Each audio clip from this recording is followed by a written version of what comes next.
घर जाने की जल्दी में हम कई बार भूल जाते हैं कि कुछ लोगों के तो घर भी नहीं। तो मैं हूं आरजे कार्तिक। एक बार की बात है, एक बहुत ही अमीर इंसान अपने ऑफिस से निकला और महंगी कार से ड्राइव करते हुए थोड़ा सा आगे बढ़ा ही था कि उसने देखा कि गाड़ियों के बीच में से एक बच्चा दौड़ता हुआ निकल रहा है। उस बच्चे को देख ही रहा था, इसी बीच में एक ईंट आकर के जोर से उसकी कार पर पड़ती है।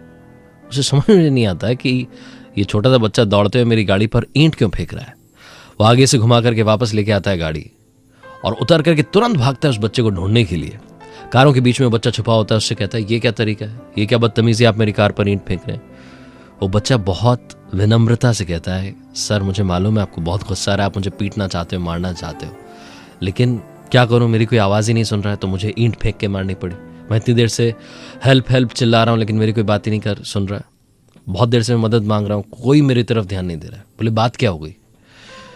तो उस छोटे से बच्चे ने कहा कि सर मेरा भाई अब से थोड़ी देर पहले एक बाइक वाला उसे टक्कर मार के चला गया, उसका खून बह रहा है, वो इतना भारी कि मैं उसे उठा करके सड़क तक भी नहीं ला पा रहा हूँ। मैंने जैसे तैसे उसे साइड किया है, उसको मैं दिखा नहीं पा रहा हूँ, लोगों को बता नहीं पा रहा हूँ कि इसकी मदद कीजिए, मेरी मदद कीजिए। कोई मेरी बात नहीं सुन रहा है, इसीलिए मुझे ईंट फेंक करके आपकी कार पर मारनी पड़ी। ये जो बंदा था, अमीर इंसान, ऑफिस से निकला था, घर जाने के लिए लेट हो रहा था। ये उसके साथ गया, उसके भाई को देखा तो वाकई में बहुत भारी भरकम सा बच्चा, उसको ये उठा करके लाया। दोनों लोगों ने थोड़ी मदद की और कार में उसको बैठाया। खून के धब्बे इसकी कार में निशान निशान हो गया, लेकिन कोई बात नहीं, उसे हॉस्पिटल लेकर के गया।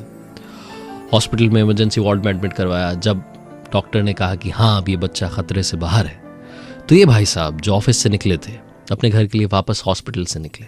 अब की बार स्पीड बहुत स्लो थी और समझ नहीं पा रहे थे कि हुआ क्या है मेरे साथ।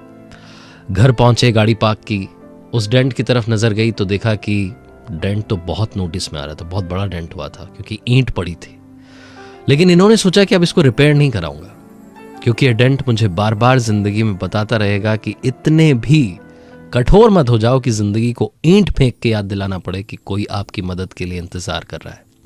जिंदगी आपसे कम्युनिकेट करना चाहती है, आपके कानों में विस्पर करती है, लेकिन हम कई बार नोटिस नहीं करते, फिर जिंदगी में वो ईंटें आने लगती हैं। इसीलिए कार्तिक आपसे कहता है, आपको भी नहीं मालूम कब भगवान आपको किसी का भगवान बनाकर कहीं पहुंचा दे। एक दूसरे की मदद करते चलिए, जिंदगी में आगे बढ़ते चलिए, और हाँ, कर दिखाओ कुछ ऐसा कि दुनिया करना चाहे आपके जैसा।